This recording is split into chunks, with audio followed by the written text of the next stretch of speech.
Yann Martel's novel Life of Pi is truly a wonder to behold. A fantastic journey about a boy trapped at sea in close quarters with a living and breathing tiger is a hard story to pass up on, and very few people choose to do so. So how can it be so captivating to audiences? What methods behind the madness are there to entice readers into Pi's adventure? Well, I believe that through the novel's postmodernist values, Martel's personal background, and one shining motif presented throughout the entire novel, the reader can come to understand the true meaning behind Pi's story, and how every human being has the potential to become a better person because of it.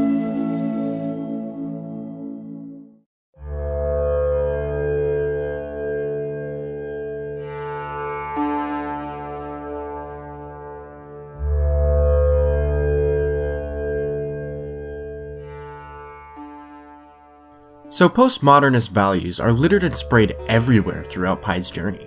We can see this through Pi's multiple religious activities, his changing moral standards, and his various rationalizations based upon his own opinion. Through these, the reader can see that postmodernism unquestionably has a strong hold upon Pi and his story across the dangerous blue seas.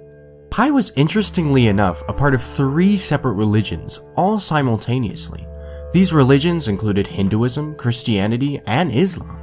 As a child, when Pi's mother understandably calls him out on his curious religious practices, Pi retaliates by demanding, "Well, I don't see why I can't be all 3. Now, as Pi grew up and faced never-ending oblivion throughout the oceans, these religions became paramount in his voyage to success. It's plainly stated in chapter 63 that all throughout the day, prayers were on Pi's mind, keeping him from utter insanity and savagery.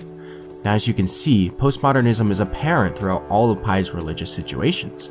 Postmodernists believe that there isn't one singular religion that is quote-unquote right, and that every single religion is legitimate to whoever prefers to believe in them.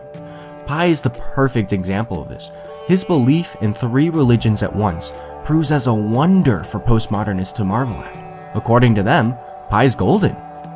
Furthermore, Pi's shifting moral standards are also prevalent throughout his adventure, as his views shift and change because he learns and grows so much from his trials at sea. At first, when Pi figures out that he needs to kill a fish in order to survive, he exclaims that the idea of beating a soft, living head with a hammer is simply too much. But eventually, Pi's needs become way more important than his vegetarian view of life, and he has no trouble bashing down even a turtle and drinking every last drop of its blood. Pi even casually mentions, "I thought I had used the hatchet to remove the tough belly shell, but it proved easier with the sawtooth edge of a knife." That's a huge change. Now, Pi's shift in morality goes right along with postmodernist beliefs. Morals are dependent upon the person, and whatever that person feels regarding ethics is the law of the land for them. As Pi shifts to the lifestyle of a castaway, so too do his morals, and postmodernists are all for that. Along with his moral standards, Pi's rationalizations based upon his opinions are also present in his story, and they're essential for the postmodernist feel of the novel too. Keeping in mind that Richard Parker didn't actually exist, Pi's entire journey across the sea is a rationalization based off an opinion. That a story with animals is a far more hooking and enticing story than the version of what really happened. In chapter 99, Pi is being interviewed after safely landing in Mexico. Pi asks the 2 men interviewing him which story they liked better, the one with Richard Parker or the one with Pi alone and suffering. The men agree that the story with Richard Parker is indeed a better story, and Pi responds with, "Thank you," and so it goes with God. Pi is stating that in his view, and because of his experiences at sea, it is rational to believe in the animalistic version of the story Pi has revealed, and it's also better to believe in God. These beliefs perfectly line up with postmodernist ideals, as every person has a right to believe in what they want to, and everyone is entitled to their own opinions. Now, throughout the entire novel of Life of Pi, postmodernist values and beliefs are evidently present. What's interesting, however, is how Yann Martel uses these values to evolve a symbolic message around Pi's story, a message that states that rationalization and storytelling are fundamental qualities of human beings, as they aid and assist us in battling with the worst parts of ourselves and the worst parts of our lives.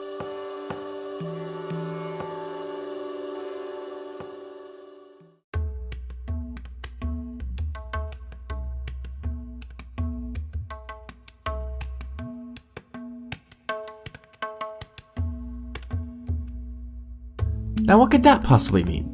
Well, Martel begins exploring this idea in his author's note before beginning Pi's story. In this author's note, Martel claimed to be backpacking in India when he came across an old man named Francis Adirubazmi. Mr. Adirubazmi supposedly told him that he had a story that will make you believe in God. The story is about Pi Patel, who amazingly survived a shipwreck with a Bengal tiger. The description seems kind of fitting, doesn't it? Well, Martel continues on, and at the end of the letter, he states that he is most obviously indebted to Mr. Patel, and that his gratitude to him is as boundless as the Pacific Ocean. Curiously enough, this version of events is entirely false. You see, although it would be enticing to say that the novel was based upon a true story, it's actually not.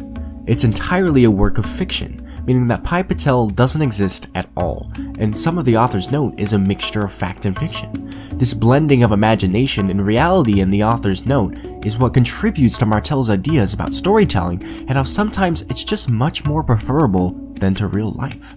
When Martel went to India, he was likely struggling, and life wasn't so great for him. When he got back to his hometown, he simply created a more desirable alternative to what really happened while on his journey in India. That is, meeting with Mr. Adirubazmi and Mr. Patel, who don't exist. Through his own life experiences, Martel was able to create an author's note that was more tolerable and more enjoyable than a note with no fiction involved, which just would have portrayed Martel as a boring and lonesome man struggling with writer's block. Obviously, a story with Mr. Adirubazmi is way better. Similarly enough, just like the author's note, Martel fully explores this theme of storytelling as a key to survival with his protagonist, Pi Patel. Direct parallels exist between Martel and Pi regarding this theme of storytelling, and through various motifs littered throughout his novel, Martel is able to masterfully turn a gruesome tale of loneliness and woe into a best-selling fantasy novel. Martel uses the motif of territorial dominance throughout Pi's journey across the ocean with Richard Parker. Multiple occasions of Pi showing dominance over the tiger appear throughout his voyage. In Chapter 58, Pi quickly learns that control over Richard Parker must be a priority. He states that I had to make Richard Parker understand that I was the top tiger, and that his territory was limited to the floor on the boat, the stern bench, and the side benches as far as the middle cross bench. I had to fix in his mind that the top of the tarpaulin and the bow of the boat, bordered by the neutral territory of the middle bench, was my territory and utterly forbidden to him. In order to do this, Pi proceeds to splash his urine on the tarpaulin and over the locker to stake his claim. Following that start, Pi proceeds to write a manual regarding how to train a tiger on a lifeboat in Chapter 71, including steps that involve be sure not to break eye contact, and blowing a whistle continuously isn't exhausting for the weakened castaway, but you must not falter. Furthermore, in Chapter 76, Pi even sniffs Richard Parker's feces as a sign of dominance. He says that I made clear to Richard Parker that it was my right, my lordly right, to fondle and sniff his feces if I wanted to. It was not good zookeeping I was up to, but psychological bullying, and it worked. Now, that's a lot of dominance Pi obtains.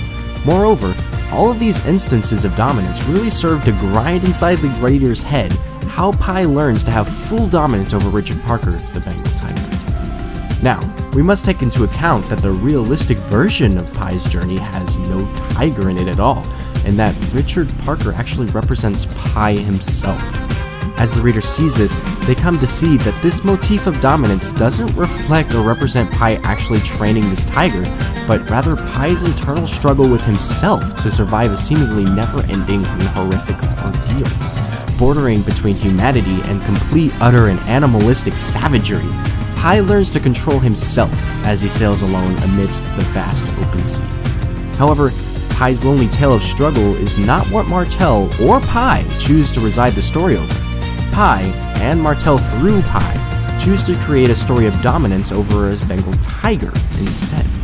The fact that the story with Richard Parker even exists serves to show the reader how storytelling is an essential need to lessen the harsh blows of the real world, and how storytelling forces humans to view the world as a slightly less formidable place, just like Martel and Pi did. This crucial theme to life in general is of paramount importance as we go throughout our daily lives. Just like how a story about Pai Patel training a metal tiger proves to be a far more desirable alternative than the realisms of Pai Patel living on a lifeboat all by his lonesome, struggling to keep himself from descending into utter insanity, we too must go throughout our lives living in this manner. How will we create a story to make the world a better place?